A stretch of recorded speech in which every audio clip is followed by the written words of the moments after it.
Okay. Every time anyone ever said anything, I've always defended you.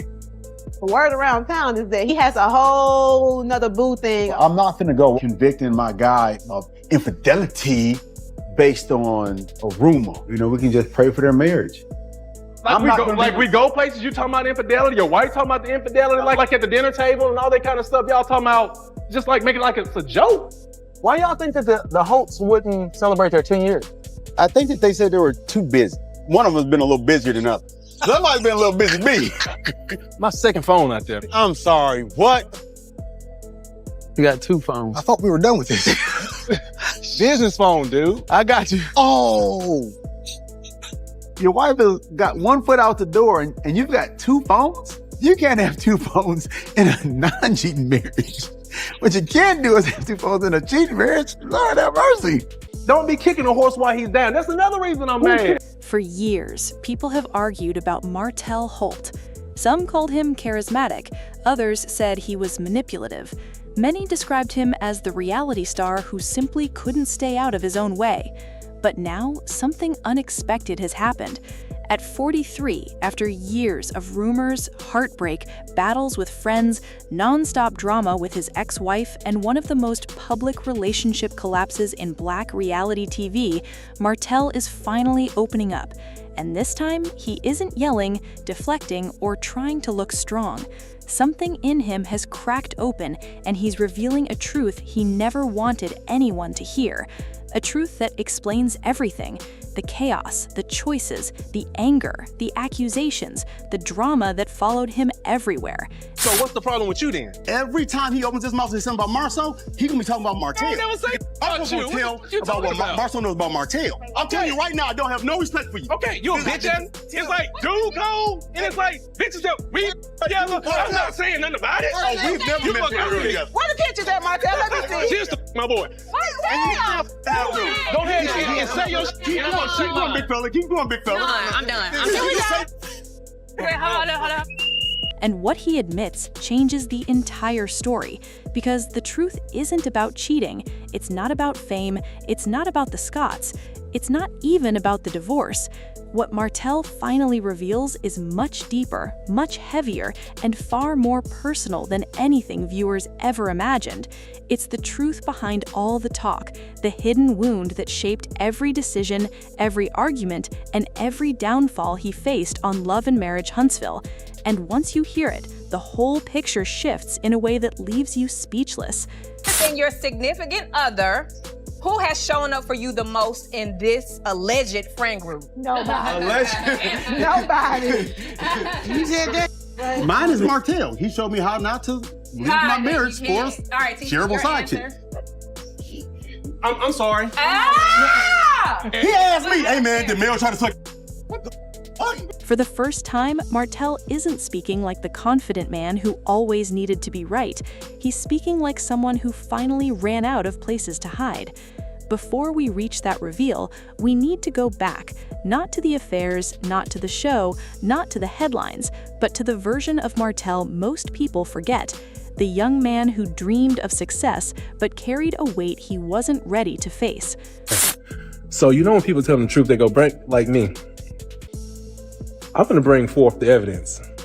Stuff that Tisha said, stuff that Marcel said, it's not true. So that's when you go to court. When you say not alleged, so this when you go to court. So that's how you know people lying, okay? Long before cameras followed him around, Martell built an image of strength. He wanted to be the man who had it all together, the husband who looked perfect, the father who seemed dependable, the businessman who handled every challenge. Gotta go, or both of y'all gotta leave. I didn't Tisha when my boys, okay? You're talking about. You said I couldn't. Marcel, you know who she married? You think You was uglier than you are, better than you are. What the talking about? You are being What you silly. talking about? Not got Tisha. think you could? Tisha got the bottom of the barrel. And she kept it. Dude, what the? And she said, He grew up hearing that a man needed to lead, a man needed to be strong, a man needed to make sure no one ever saw him break. And because of that, Martell learned early on how to hide every fear, every insecurity, and every unresolved pain behind charm and confidence. He learned how to force a smile, even when he felt like he was falling apart inside. He learned how to keep moving even when he had no idea where he was going. Focus. And then those Scots had to take me out of my... they had to take me out of that. When he met Melody, he found someone who saw his drive. She admired his ambition. She trusted the energy he carried when he said he wanted something bigger. Together, they created a life built on hard work and shared dreams. In those days, nobody imagined the cracks that would eventually swallow everything. They looked like partners who understood each other.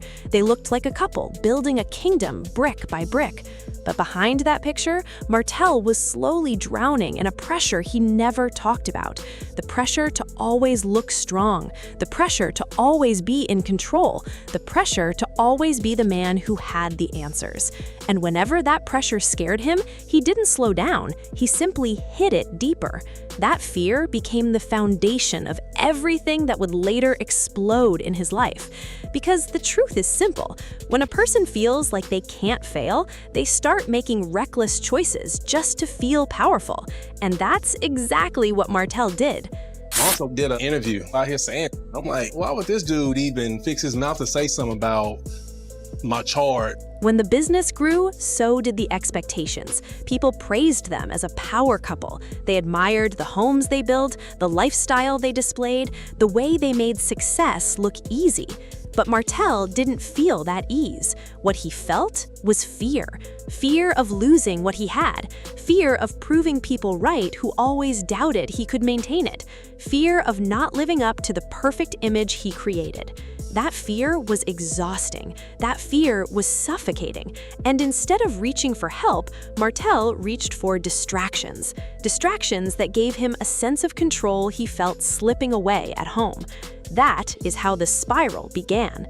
By the time the cameras came, Martell was already battling himself behind the scenes. He carried guilt he didn't understand, frustration he never admitted, and resentment that built quietly until it spilled over into every part of his life. On the show, he looked like a man who reacted out of pride, but in reality, he was reacting out of panic. Panic that people would discover the truth he didn't want to face. He didn't feel strong. He didn't feel secure. He didn't feel worthy. And so he fought harder. He shouted louder. He defended himself even when the truth was clear. He pointed fingers so he wouldn't be the one exposed. But here's the twist. The chaos viewers saw wasn't the problem. It was the symptom. The late-night arguments, the cheating scandal, the explosive reunions, the battles with the Scots, all of it came from one place he never admitted until now. The truth he reveals at 43 is this: he spent years pretending to be the man he thought he had to be, instead of becoming the man he truly needed to be. And every mistake he made was rooted in that lie. According to him, the pressure to appear perfect turned into a prison. He wasn't cheating for excitement. He was cheating because it allowed him to escape the version of himself he didn't know how to fix. He wasn't attacking others because he wanted drama. He was attacking because he felt threatened by anyone who reminded him of his failures. He wasn't fighting Melody because he hated her. He was fighting because losing her meant losing the last place he felt validated. And he admits something even deeper. He didn't ruin his marriage because he didn't love her. He ruined it because he didn't love himself. For years, Martell blamed the world for misunderstanding him. He blamed editing, he blamed rumors, he blamed people twisting his words. But at 43, after watching his life fall apart piece by piece, he finally understands something he never accepted before. He wasn't misunderstood, he was unhealed.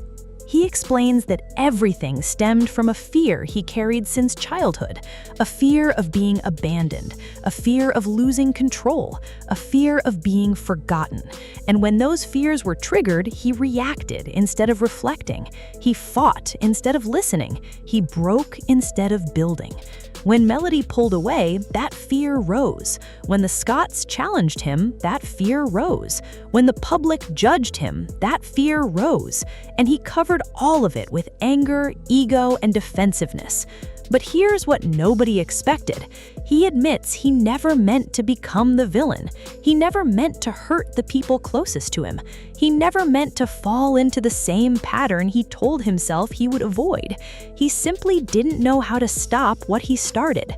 At 43, he's finally able to see how deeply he damaged the relationships he once valued. He sees how the affair didn't just break his marriage, it broke the trust of his children. He sees how the fights with the Scotts didn't make him look strong, they exposed how fragile he was behind the scenes. He sees how every defensive comment online was really a cry for help he didn't know how to express.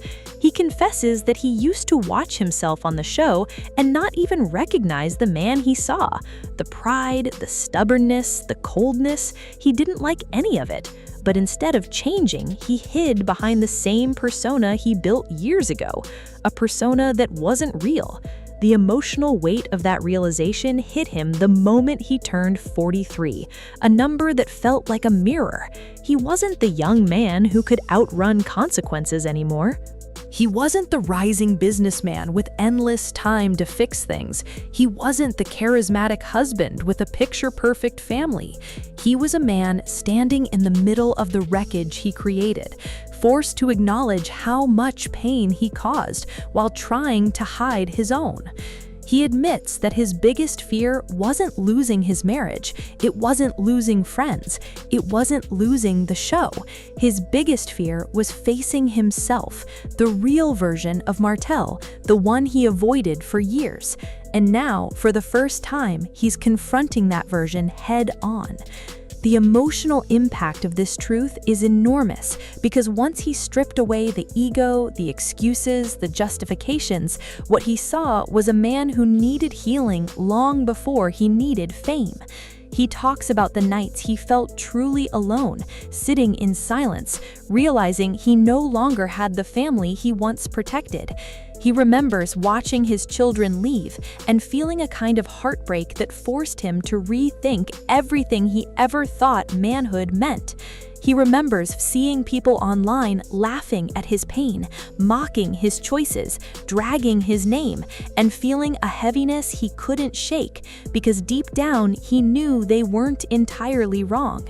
He describes how the smallest moments hit him the hardest: an empty home, a quiet phone, a canceled plan, a missed event, a birthday celebration he wasn't invited to. Those moments didn't just hurt, they forced growth. And the most emotional part of his truth is this: he finally understands why Melody walked away, not because she stopped loving him, but because she couldn't keep carrying the weight he refused to confront. He says that losing her wasn't the moment he realized the truth, it was the moment he could no longer run from it. He also admits that his fights with the Scotts were never really about them. They triggered the insecurity he tried to hide. They reminded him that he wasn't untouchable. They saw through him in a way that made him uncomfortable.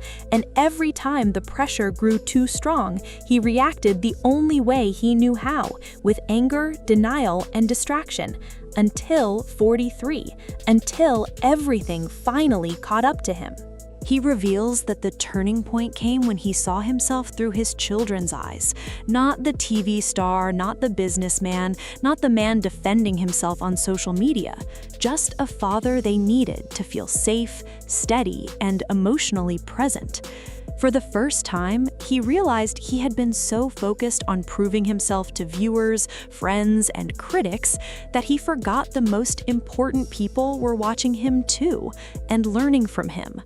That realization broke him in a way the cameras never captured. He admits that the truth behind all the talk isn't about scandal. It's about a boy who grew into a man without ever healing the parts of himself that needed love, guidance, and vulnerability. He built a life to escape those wounds, but the life he built eventually collapsed under the weight of everything he refused to face. Now, at 43, he understands that the only way forward is to become honest, not with the world, but with himself. He isn't trying to fix his image, he isn't looking for validation, he isn't trying to rewrite history. He's trying to grow. maybe for the first time. The powerful ending to his story isn't a dramatic promise or a sudden transformation. It's something much quieter, much more human. A man finally choosing accountability over ego. He says he's working on becoming a better father, a better partner in the future, a better friend, and a better version of himself. Not for applause, not for the cameras, but because he can no longer live behind a mask. At 43, Martell Holt reveals the truth behind all the talk. He was never the villain people thought he was. He was simply a man fighting battles he didn't know how to name. And now he's finally ready to face them. The journey won't be perfect, the past won't be erased, but this moment, this revelation, marks the beginning of something he never gave himself before, a chance to grow. And that is a story nobody expected to hear from him.